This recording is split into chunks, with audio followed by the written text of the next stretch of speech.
আর আমরা মনে করতেছি তাবিজ করা চলবে না, হারাম। হ্যাঁ, ওসব আবার কেন করবে না? আমার আল্লাহ পাক কোরআনটাকে অনুনাসিল মিনাল কোরআনে মা হুয়া শিফা করেছে, রোগের ঔষধ করেছে। কথা বলে মিশকাত শরীফে একটা অধ্যায় এসেছে বাবু তিবারিকা, বাবু তিবারিকা। মিশকাতে তাবিজ তকবীরের বা ছেলেটা ছটফট করে কাঁদছে, একটু ভয় লেগে গেছে।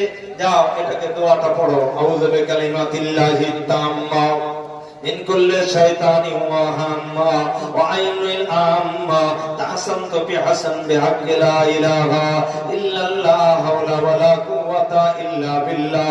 পড়ে তার গায়ে ফুঁক দাও। সূরা নাস পারাক পড়ে গায়ে ফুঁক দাও, দিলে ফুঁক দাও, দিলটা নাকে কানে নাভিতে দাও, গায়ে লাগিয়ে দিয়ে গোসল দাও। তোমার জন্য জায়েজ চলবে, আল্লাহর উপর তাওয়াক্কুল করে ফুঁক দাও। আশরাফ আলী থানভী সাহেব বেহেশতি জওয়ারে তাবিজের নকশা লিখে, শাহ ওলিউল্লাহ মুহাদ্দিস দেহলভী সাহেব পরিষ্কার তাবিজের নকশা লিখে দিয়েছে, শাহ আব্দুল আজিজ মুহাদ্দিস দেহলভী সাহেব তাবিজের নকশা লিখে দিয়েছে, ফুরফুরা পীর আল্লামা রুহুল আমিন সাহেব তাবিজাত কিতাবে শাহ ওলিউল্লাহ মুহাদ্দিস দেহলভী হুজুরের তাবিজগুলো তুলে দিয়েছে। এইভাবে তোমরা তাবিজ করবে, ওই বেদাত বেশারা জাদু টোনা ও সমস্ত হারাম কাজ করবে না। কথা বোঝা গেছে? ভালো করে মাথায় রাখো। যখন যা তাবিজ করা ওর জন্য যায়, যা যে বিপদে পড়বে তার, যার বউ পাওলা হয়ে গেছে, স্বামী বুকির খাতায় লাথি মারছে, তাকে ঘর থেকে তেড়ে বার করে দিচ্ছে, তখন বউ সামলাতে হবে না, সে তাবিজ করতে যায়। হ্যাঁ, আর মন সাহেবের যখন বউ পালাচ্ছে তখন করতে হবে না, কিন্তু ফতোয়া দেরিকে তুলে চলবে না। কথা বুঝতে পারছো না?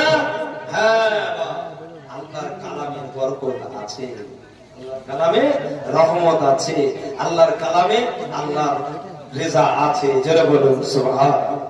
কথা বুঝছেন? তাই আমরা শরীয়ত অনুযায়ী চলি। এই মাশায়েখরা যেগুলো করে, যারা সব কোরআন হাদিস থেকে চুনে চুনে বার করে করে তার তত্ত্বভিত্তিক কথাগুলো আমলি জীবনে জিন্দেগিতে তারা বাস্তবায়িত করে। রাসূল আমার জানিয়েছেন, ইয়াতাকাররাবু বিন নওয়াফিলে, শুধু ফরজ ইবাদতটা ইবাদত নয়, ফরজের সাথে সাথে সুন্নাত নফল ওয়াজিব গুলো তোমার ইবাদতে আমলে আনতে হবে। এ নবী প্রেমিকেরা, আমি রাসূল জানিয়ে গেলাম, ফাতাহাজ্জাত বিহি নাফিলাতাল্লাহ, তাহাজ্জুদ নামাজটাকে আমি নফল বানিয়ে দিলাম। আল্লাহর কোরআনের ভাষায় ইউসাব্বিহু বিহামদিহি ক্বাবলা তুলুইশ শামসি, সূর্য ওঠার পূর্বে আল্লাহ তাসবিহ পড়ো, অর্থাৎ ফজরের নামাজ পড়ো। সূর্য ডোবার পূর্বে আল্লাহ তাসবিহ পড়ো।